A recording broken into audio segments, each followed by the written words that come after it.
வெயிலின் தாக்கம் வருவதற்கு முன்னதாகவே மதுரை மாவட்டம் மேலூர் பகுதியில் தர்பூசணியின் விற்பனை அமோகமாக இருப்பதால் விவசாயிகள் மற்றும் வியாபாரிகள் மகிழ்ச்சி அடைந்துள்ளனர். இது தொடர்பாக செய்தியாளர் குமரேசன் அளித்த கூடுதல் தகவல்களை பார்க்கலாம். வெயிலின் தாக்கம் வருவதற்கு முன்னே தண்ணீர் பழத்தின் தாகம் வந்துவிட்டது மேலூர் பகுதி மக்களுக்கு. வெப்ப காலங்களில் இருந்து தன்னை தற்காத்துக் கொள்ள அதிகமாடியான மக்கள் தண்ணீர் பழ கடைகளையும் பழக்கடைகளையும் நாடியுள்ளனர். இதனால் மதுரை மாவட்டம் மேலூர் பகுதிகளில் நிறைய கடைகள் முளைத்துள்ளது மேலூர் பகுதிகளில்.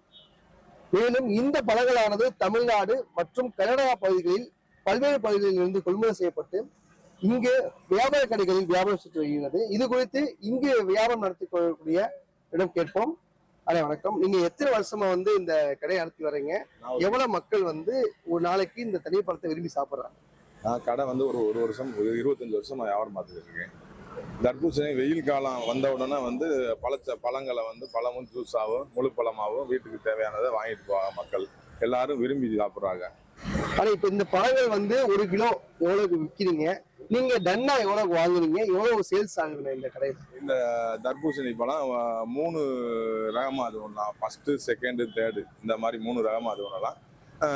தலைக்காய் முதல் ரகத்தை 13 ரூபாய்க்கு அங்கே கொள்முதல் பண்ணுறோம்.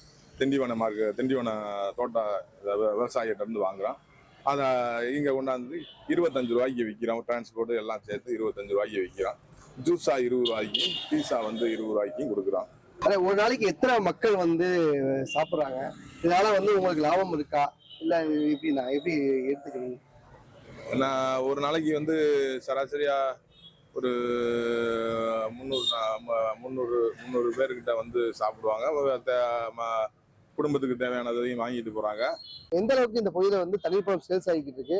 ஒரு நாளைக்கு எவ்வளவு மக்கள் தண்ணீர் பழத்தை சாப்பிட்டு இருக்காங்க? தண்ணீர் பழத்தை நாங்க கமர்ஷியலோட சோசியல் சர்வீஸாகவே நிறைய பண்ணுறோம். இந்த ஸ்கூல் பிள்ளைங்க இந்த குட்டீஸ்களை வருங்க வந்துனாவே அதுலேயே நாங்கள் ஃப்ரீயாகவே விரும்பி சின்ன சின்ன ஸ்லைஸாக கொடுத்து விடுவோம். அதன் அடிப்படையில் அப்புறம் அவங்க பேரண்ட்ஸை கூட்டிகிட்டு வாங்கிட்டு போவோங்க. நாங்கள் கிலோ 10 ரூபாயிலேருந்து 12 ரூபாய்க்கு வாங்குவோம். பெரிய ஆளுக வந்தாக்க கிலோ 20 ரூபாய்க்கு கொடுப்போம். குட்டீஸ் வந்துச்சுனாக்க கிலோ 11 ரூபான்னு போட்டு கொடுத்துருவோம். இந்த சீசனுக்கு மட்டும் நாங்கள் இது மாதிரி பண்ணிக்கிட்டு இருக்கிறோம். இப்போ சீசன் ஆரம்பிச்சிருச்சு. ஆமா, இந்த சீசனுக்கு அதிகப்படியான முன்னே இருந்ததுக்கும் இப்ப இருந்து எவ்வளவு அதிகமா விற்பனை ஆகுதுங்க? இப்போ சம்மர் சீசன் ஆரம்பிச்சு ஒரு வாரம் தான் ஆகுது. வெயில் தாக்கம் இப்போ கடை போட்டு 10 டேஸ் ஆகுது. இப்போ நல்லா தான் போய்கிட்டு இருக்குது. வரைக்கும் ஒன்றும் இல்லை. ஒரு நாளைக்கு குறைஞ்சது 1 டனுக்கு நெருக்கி போகும். 1000 கிலோவுக்கு நெருக்கி சேல்ஸ் ஆகும். இத்தகைய தண்ணீர் பழங்கள் அதிகப்படியாக விற்பனை ஆவதால் மக்களும் வியாபாரிகளும் மகிழ்ச்சி அடைந்துள்ளனர். நியூஸ் 7 செய்திகளுக்காக மதுரை மேலூர் செய்தியாளர் குமரேசன்.